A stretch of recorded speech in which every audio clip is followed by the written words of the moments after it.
Yesterday on live stream, we talked about how Trump delayed their strikes on Iran for 5 days, and the market rebounded. However, today the reality check has hit. Iran fired missiles back at Tel Aviv overnight, hitting residential buildings and injuring people. And on the US side, while Saudi and the UAE and Kuwait are all intercepting Iranian missiles and pledging and urging Trump to continue fighting. So the 5 day pause is not a ceasefire, and we have to cover this today, how the market will react to this in the coming week. There is also a story this week that has nothing to do with the war, but everything to do with crypto regulation, and that's around stablecoin yield and the Clarity Act. So we have to cover this in brief today, because tomorrow the Clarity Act will have its big hearing, which will cover tokenization and stablecoin yield. And you already see Circle stock and Coinbase stock being hit by this. I'll explain exactly why. You have to watch private credit market as well. There's a potential crisis going on there that not a lot of people are talking about. And finally, we will cover Bittensor Tau. Everyone, every VC investor, every Silicon Valley AI investor is talking about Bittensor. Why are they doing this? Is Bittensor back? Has there been any new breakthrough? And is this the time to be buying Bittensor? So we'll cover all of that in today's video in depth. The gist of it is, well, yesterday, President Trump announced a 5 day truce on productive conversations with Iran. However, just today, I'm going to that away, make this a little bit clearer. Yeah. However, just today, the Iranian side came out and denied this. So Iran calls President Trump's proposed pause psychological warfare. So they are saying that US has continued to deploy forces. And at the same time, Iranian missiles have been fired into Tel Aviv after this 5 day pause was announced by Trump. And then Trump side came out and Trump tweeted and posted on Truth Social again that they want to target their uranium and nuclear facilities as well. So long story short, no ceasefire. I mean, I don't think any of us really expected anything else. Even from yesterday, the Iranian side did not confirm. So here are the price reactions. Bitcoin retraced its rally yet again. So yesterday on this 5 day pause news, Bitcoin rallied to 71,300. Now it's at 69,300. So the key to watch is still the same. If we are to continue this daily uptrend, we need to hold above the higher low, which is currently 67,900. If 67.9 breaks, then at least we have to hold above 65.9. This is the last confirmed higher low. You see? So all eyes are on these two levels. So I would say between 66.9 and 67.9 is a box. You want Bitcoin to bounce above this level, this $1,000 range. And if it doesn't, then the uptrend is broken on the daily time frame. However, as long as we hold above here, the next logical area is still a revisit of 74.5K up here.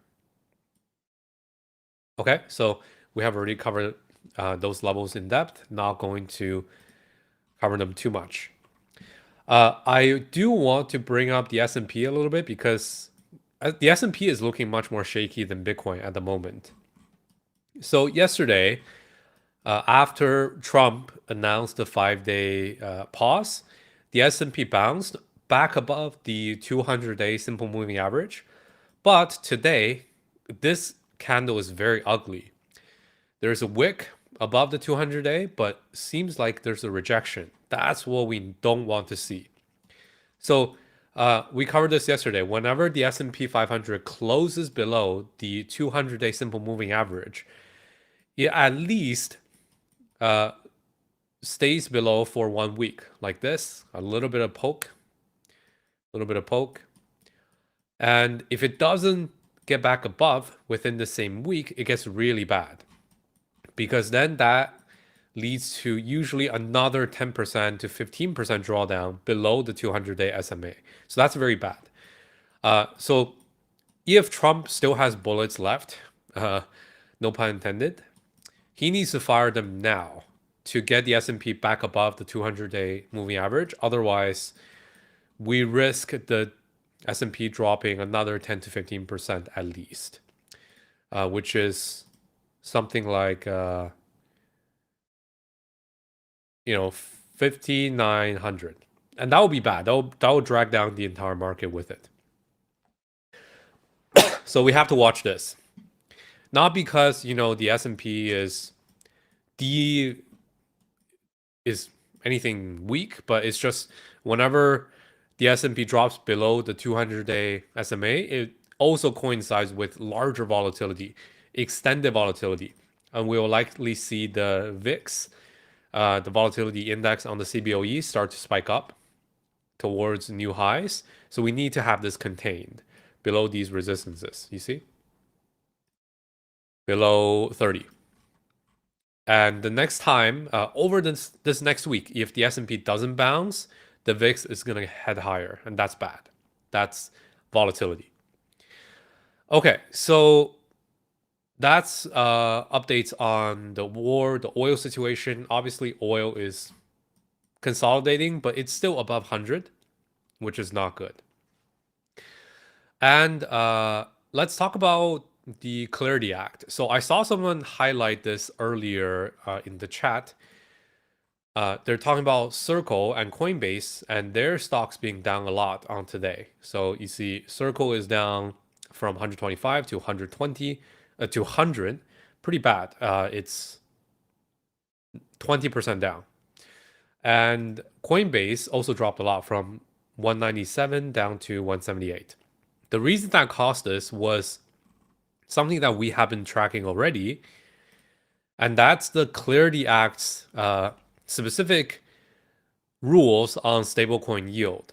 So if you guys don't know, the Clarity Act is the biggest positive bill that is currently being voted on by the US regulators for altcoins, not for Bitcoin, but for altcoins. But there are two blockers in this bill.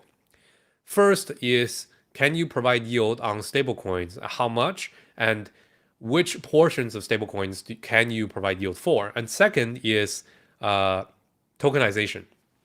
So the latest proposed Clarity Act draft said that in writing, stablecoin issuers cannot provide stablecoin yield for just passive balances. So if you just have stablecoin, if you have USDC sitting on Coinbase, not doing anything, you can't just give them 4 to 5% of yield from treasuries or whatever you have.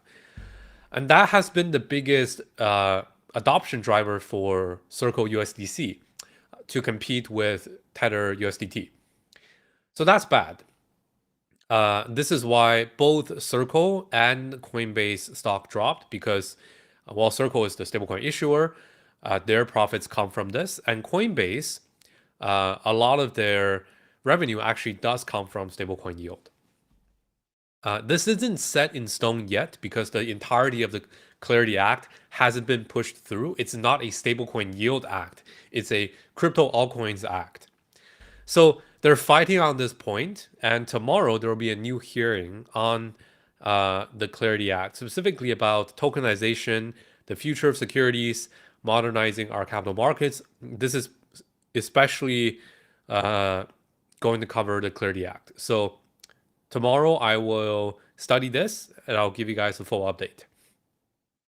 But long story short, you have to follow the Clarity Act for two things. Number one, it's a very positive bill overall for the altcoin industry, but it needs to be passed soon. at least this year, the shortest timeline estimate I've seen is from now before May. Otherwise, they have to wait until all of the midterm elections are done. But then by that point, next year, they will have to start from the beginning and propose a new bill. So that will take many more years. So it's either this next quarter or it doesn't happen. Number two is, well, things that are more specific, like the stablecoin yield here. How do they settle on this compromise between the banks, which don't want stablecoin yield, and the issuers, which do want to provide yield?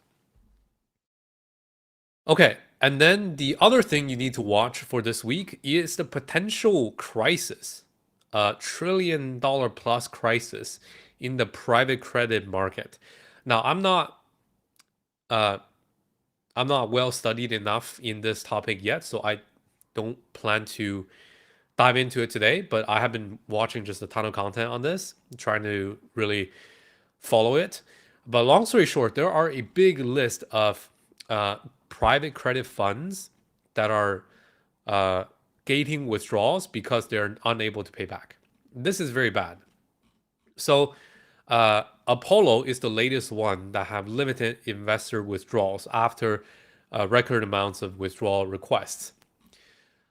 But this isn't the only one. So Apollo is they capped their redemptions at 1.6 billion, which is how much?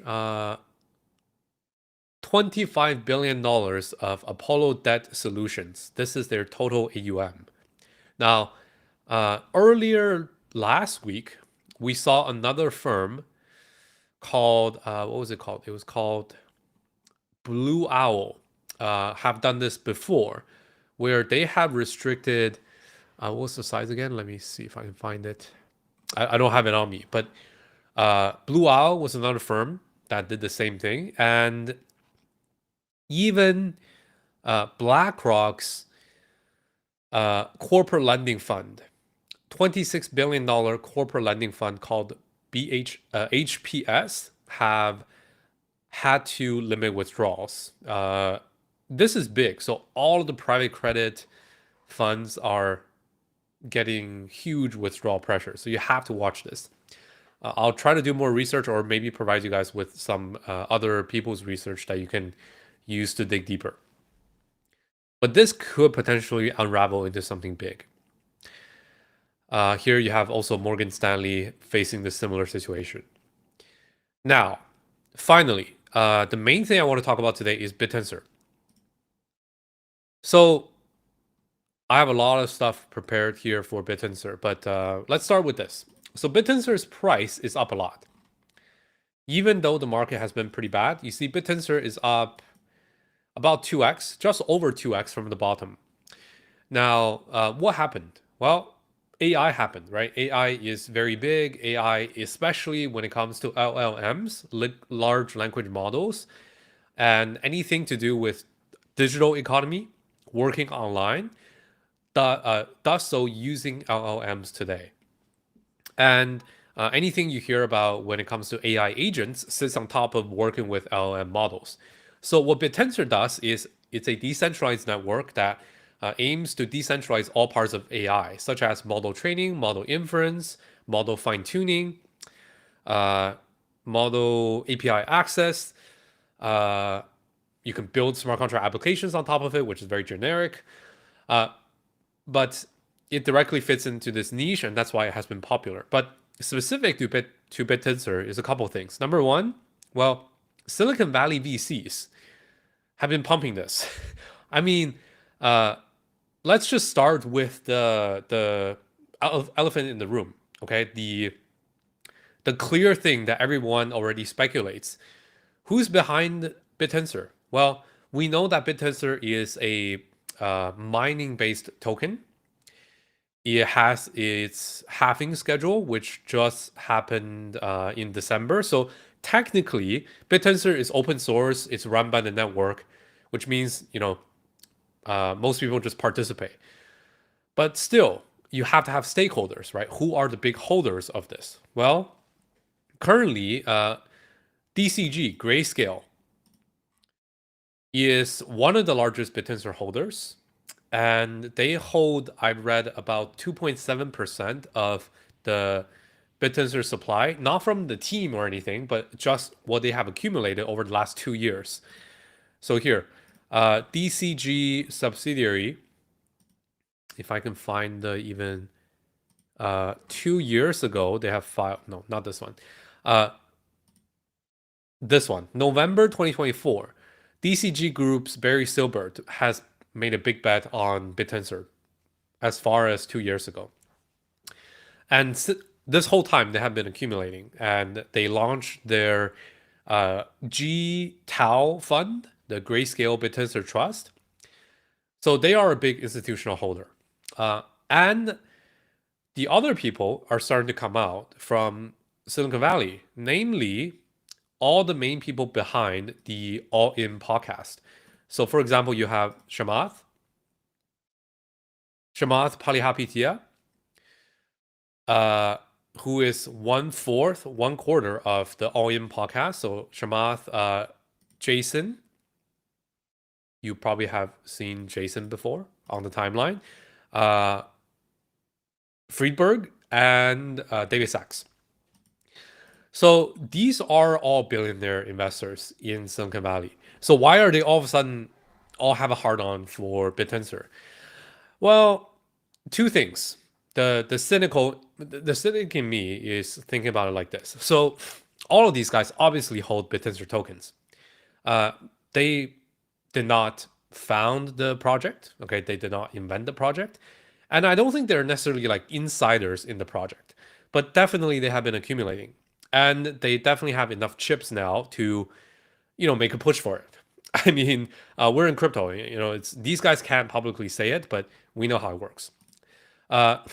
So something like this, like when you read people's commentary on Chamath trying to pump his bags, he says, "Wrong, idiot! I don't own any of this. I just thought the technical accomplishment was worth acknowledging." I mean, that's we can see through it, Chamath. You don't need to get offended here. We know you can't say you hold Bittensor Tau, but we know you hold Bittensor Tau. I mean, let's get that out of the way. The technical accomplishment is very real. It's very big, yes, but you also have a large Tau bag. Let's just say that. I think all these guys have Tau bags, and that's why they're doing this. Nothing wrong with that, okay? And looking at Bittensor's price, it's also pretty fair because ever since the launch, let's go to the entirety of the chart, okay? Weekly chart. Unless they bought Bittensor, before November 2023, their average entry would be similar to current price just because of what the current price is. Okay, Bittensor fluctuated between 170 to 730. And the midpoint is basically right here at 330. So I don't believe a word that they don't hold any of this, but I also see that they probably didn't get in at like $10. That's kind of impossible. So I think that's fair. That's fair playing ground. Now, what's the technical thing that's pushing it right now? Well, you have to think about it like this. So these big Silicon Valley guys, they can't just push a random meme coin. There are millions of AI tokens in crypto. Most of them don't do anything. They're not comparable to anything in the traditional AI space. The only two that I've seen that are that can be used productively compared to the large big tech giants AI models, whether to compete in training, to compete with access or cost, there are two projects. One is Bittensor, the other is Venice. And rightly so, these two have been pumping a lot. So we all know AI is going to be the big wave that lasts a very, very long time. And of course, that will carry over into crypto. But most crypto AI projects are scam. We also know this. Bittensor just accomplished something that is real, which is they trained from scratch a large language model codenamed Covenant 72B on one of their subnets subnet number 3. And this is very big because for the uninitiated people, okay, this is pre-training, okay? The keyword here, pre-training and 72 billion parameters. Pre-training is training from scratch. So when you take just pure data and then you train a model and you come up with like a llama, the model from Meta, this is the one that they're comparing with, and you try to compete. And 72B is, well, how big, how powerful the model is. So there have been previous trials of this. So decentralized model pre-training is not a new thing. For example, something done before is from News Research. This is actually a pretty popular project within crypto as well, but they are a full AI research team. They have done this before last year with their decentralized training network called Psyche, and they trained a 40 billion model called Consilience. But big difference here. Number one, it wasn't as competitive compared to other models. So they were comparing with DeepSeek. And number two, they had to do pre-selection of the participants. So the big thing with decentralized training is this. When this model was trained, or when this Covenant model was trained on Bittensor, how it works is you don't have just one data center with GPUs and hardware training. Instead, you have distributed people across the world connecting their computers and their rigs together to train this model. And that achieves two things. Number one, efficiency. And number two, apparently, higher results, like more powerful model in the end. So in order to do this, however, you can imagine, okay, if you have Meta, just one data center training a model, well, they don't have to coordinate with anyone. They control every single piece of hardware. So they put the same code on there, it can do it all together. But when you try to coordinate with people, well, what's your machine? What's your machine? How do you connect with each other? So coordination is the big key here. The previous trials done in decentralized pre-training all had to use pre-selection. So they had to whitelist different people. Even though they're distributed, they have to be screened. This new version that's trained on the Bittensor subnet number 3 is completely permissionless and collaborative, meaning anyone could have joined to train this and be a part of this process. That's the coolest part. And it actually came out more competitive and more powerful than the model that they were trying to compete against. So here's the result. Let me bring up the notes right here. So this model was compared with Llama 270B, which is from Meta. This is a model from 2 years ago, late 2023, 2.5 years ago. It's not a state-of-the-art model. And this is the thing right now. You can't do this and compete with like GPT-5 or Claude Opus. You can only do so with older models. Okay, it's not cutting edge, but the tech is there. So technically, you can do decentralized model training with models that are 2 years old, which is already a big thing. Okay, and this is the breakthrough that happened 2 weeks ago on Bittensor subnet number 3. So let's bring it back a bit. Why is this significant? Well, crypto AI projects, why do they exist? They exist for speculation because, well, decentralized AI is the biggest thing, okay? Anything that happens on Bittensor needs to have a strong narrative, and it needs to be legitimate enough for the traditional AI investors to come in. Historically, there hasn't been any. Even the Bittensor that we looked at before, I studied the Bittensor project as far as like almost 3 years ago. In fact, I'm gonna let my Perplexity do this right now. So, okay, let me actually give a task to Perplexity on live. Hey Perplexity, find me on my YouTube channel the live stream that I did either in 2023 or 2024 about Bittensor Tau, how I discovered it on live stream shortly after it launched when price was, I remember like $50 to $70 and I wasn't sure what it was. And we looked into it and it was actually not that significant. They only had a couple, chat apps on the decentralized network. So find that video for me. It went to look for it. Anyways, I'll show you guys my earliest, run-in with Bittensor. Long story short, 3 years ago, Bittensor was nothing.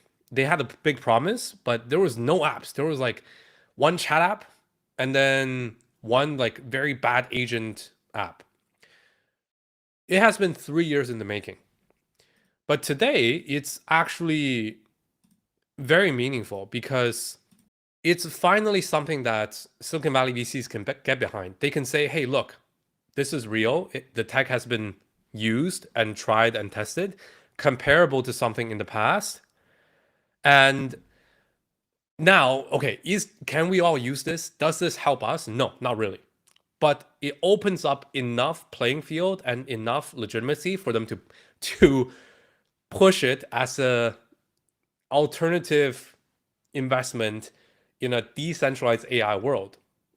Let's just be honest there. That's what this is. So the big development that everyone is talking about is this. So at Nvidia GTC, just last week, they brought this up to Jensen Huang, the CEO of Nvidia. So have a listen to this. Ground truth. Let me ask you a question about open source. So we have these closed source models, they're excellent. Yeah. We have these open weight models. Many of the Chinese models are incredible, absolutely incredible. 2 days ago, you may not have seen this because you were busy on stage, but there was a training run that happened in this crypto project called Bittensor. Subnet 3, they managed to train a 4 billion parameter llama model, totally distributed, with a bunch of people contributing excess compute. But they were able to do it statefully and manage a training run, which I thought was like a pretty crazy technical accomplishment. Yeah. Because it's like random people and each person gets a little share. Our modern version of folding at home. Exactly. Yeah. So what do you think about the end state of open source? Do you see this decentralization of architecture as well and decentralization of compute to support open weights and a totally open source approach to making sure AI is broadly available to everybody? I believe we fundamentally need models as a first-class product, proprietary product, as well as models as open source. These two things are not A or B, it's A and B. There's no question about it. And the reason for that is because models is a technology, not a product. Models a technology, not a service. For the vast majority of consumers, the horizontal layer, the general intelligence, I would really, really love not to go fine-tune my own. Right. I would really love to keep using ChatGPT. I love to use Claude. I love to use Gemini. I love to use X. And they all have their own personalities, as you know, which just kind of depends on my mood and depends on what problem I'm trying to solve. I might do it on X or I might do it on ChatGPT. And so that segment of the industry is thriving. It's going to be great. However, all these industries, their domain expertise, their specialization has to be channeled, has to be captured in a way that they can control. And that it can only come from open models. The open model industry, we're contributing tremendously to. It is near the frontier. And quite frankly, even if it reaches the frontier, I think that products as a service, world-class products models as a product is going to continue to thrive. Every startup there. So you can imagine if 2 years ago they brought this up to Jensen Huang, I mean, he would block them. He would never talk to them again. But now they bring this up, and because they themselves are contributing to open source models, not just decentralizedly trained models, but open source models like Llama, now they can get into the same conversation. and they can make a push for this, and they can all of a sudden start, tweeting crazy shit on Bittensor, like, oh, Tau is better than Bitcoin. I mean, that's totally silly, but we get what your hustle is here. And to be frank, okay, if their average entry is not that high, that low in Bittensor, and I recognize that AI is going to be the big wave that drives all speculation, Bittensor is ahead of basically every single project out there. So it really is, how cheap can you get in? The timing, do you get in now, or do you get in during the bull? And your execution. I mean, that's the key here. And recognizing that, okay, it's not the next Bitcoin. And whenever they are, talking about it on GTC with Jensen, that's an exit liquidity event. That's not an entry event. But nonetheless, okay, let's bring it back. Is Bittensor legit? The answer is absolutely. It's way, way more legit than it has been 3 years ago with this new development. Okay, this is the largest decentralizedly trained model according to Hugging Face and Archive. Okay, so this is very legit. And it runs on a Bittensor subnet. Bittensor can do many more things. Does this mean, Bittensor is like comparable to OpenAI? No, it's not, obviously. Does this mean immediate short term you buy Bittensor, you're going to make money? Probably not. Okay, what drives crypto prices more is still Bitcoin cycle, altcoin cycle, okay, liquidity. But let's say we are in the next bull run. You need to put together a list of AI coins now that you think by the next time that Bitcoin makes a new all-time high, these AI coins you want to hold some in order to catch the AI altcoin wave. Well, Bittensor should be on that list. Because what they have accomplished here, basically no other altcoin can replicate. And everyone has been trying to do so, and they say, oh, we can support inference, we can support post-training, but that's a big difference. Pre-training at this level, this competitive, is actually recognized here by researchers as very real. So that's the way I like to think about it. I do have a little bit of Bittensor I picked up, very, very tiny amount this morning, just so that I control my FOMO here.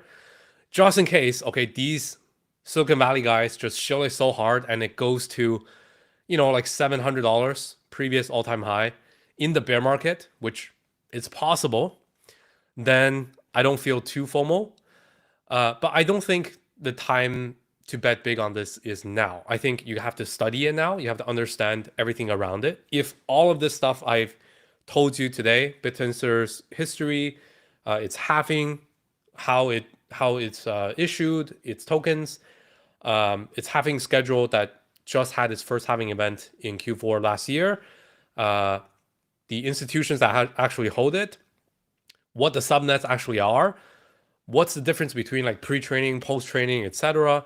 Is this model actually the largest one? How do you even find out? How do you verify this information? All of this. If you don't know any of this yet, you have to study it. But I don't think you need to top blast Bittensor here. Because the moment Bitcoin crashes, okay, the moment Bitcoin gets below 60K, Bittensor is not going to keep rallying. That's very simple. Everyone knows that. So because we are in the bear market, you should have plenty of time to accumulate this, should you want to do so after you do all the research. Okay, and especially after they just mentioned it to Jensen Huang, this is an exit liquidity event, not a buy signal. I can tell you that right now. You don't have to do that in the bear market. Having said that, I get this question asked a lot because we all recognize like AI is the big wave. Okay, what AI coins would I plan to buy now in the next bull run? Bittensor is one, and probably Venice is the other one, because these two coins have been have seen real use case in the traditional AI world. So Bittensor with now with model training, decentralized model training that's competitive. And Venice, well, they are actually the main private model routing provider of OpenClaw. This has been in the OpenClaw documentation since day one. This is the only private provider.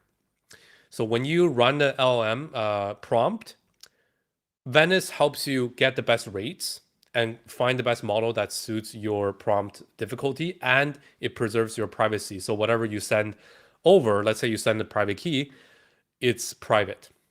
So that's what Venice does. And even when you use like something like OpenRouter, a lot of those requests get routed to Venice right now. If you're a OpenRouter user, you can go on your logs and you'll see Venice is a real provider. No other crypto project I've seen are on this kind of level with these two projects. Okay, so I'm not saying you should go buy any of these right now because we are in a bear market. There's no point in buying and holding any altcoin in the Bitcoin bear market. However, next year, let's say we have a Bitcoin bull run and altcoins are popular again. We know AI is going to be popular, and these two coins, I can tell you right now, will be popular by then still, because of the fundamentals that they have developed and proved to the rest of the market. And that's, part of the positive takeaway we can get from these VCs, which is they are legitimate enough for these people that are legally not allowed to show anything too shady. Well, they are now showing it because the tech has advanced to a stage where it's comparable to real AI startups, legitimate AI companies. Yeah, I think that's a good place to leave off with. So Bittensor today, I call it the #1 AI crypto pick, but it doesn't mean you buy it today and you're going to make money. No, you don't want to buy any altcoin right now, whether that's like top AI crypto, top layer 1 crypto, top gaming crypto, whatever. You don't want to buy any of them because we're in a bear market. But you have to keep it on your mind. You have to understand why this is that. And let's say next year, something else comes up because you've done all this research and you know what Bittensor is, you follow it, you compare it with some other meme that says they're going to be the Bittensor killer, and right away you recognize, hey, this is nowhere close. As long as you can make that judgment, you're golden. Okay, you will not miss the main, couple runners in the next bull run. That's what I'm doing right now. I have a tiny bit, again, just to control my FOMO, but it's really not even worth mentioning at all because it could go to 0 and I would lose like 1% of my portfolio, whatever. It's totally meaningless. Just so that I don't FOMO in the bear market. That's it. Okay, quick summary. So, what did we cover today? The war. There is no de-escalation. The 5-day pause is off, so everything is off the table. The main thing you want to watch there is still oil price, if it can come down, and the S&P, which is below the 200-day SMA. Very bad. We don't want it to stay below the 200-day SMA. We want it to bounce back above that support right away. Let's watch that. Bitcoin, same analysis as before. It needs to hold above the daily upper, lower, higher low to maintain its uptrend. Watch that. Watch the Clarity Act tomorrow. Watch the private credit crisis this week. And Bittensor, it's the #1 AI coin. The fundamentals of it is super strong, way stronger than every single project and way stronger than itself 3 years ago. However, this is probably a bad time to be buying it because all the Silicon Valley VC billionaires are shilling it. They're literally bringing it up to Jensen Huang and letting him bring exit liquidity. Don't be that exit liquidity. We are in a bear market. You can safely DCA and you will likely get a better average entry over the next 7 months on this coin. But AI coins will be the big narrative driving next cycle. So this is one coin you want to hold for the next altcoin wave. Bittensor, put it on your radar, study it. Make sure you understand that it's way ahead of all the competitors in its fundamentals. As long as you understand the fundamentals, you're good. Okay, that's it. That's everything I wanted to cover for today. Follow me on X at virtualbacon for day-to-day alpha. These clips are going to be highlighted and put onto X every single day now. I just finished the AI pipeline to do this. And follow me on the channel, subscribe to the channel to catch our next live streams every weekday right around 2 p.m. Eastern Standard Time. That's it. Thank you for watching, and I will see you on the next video and next live stream. Bye-bye.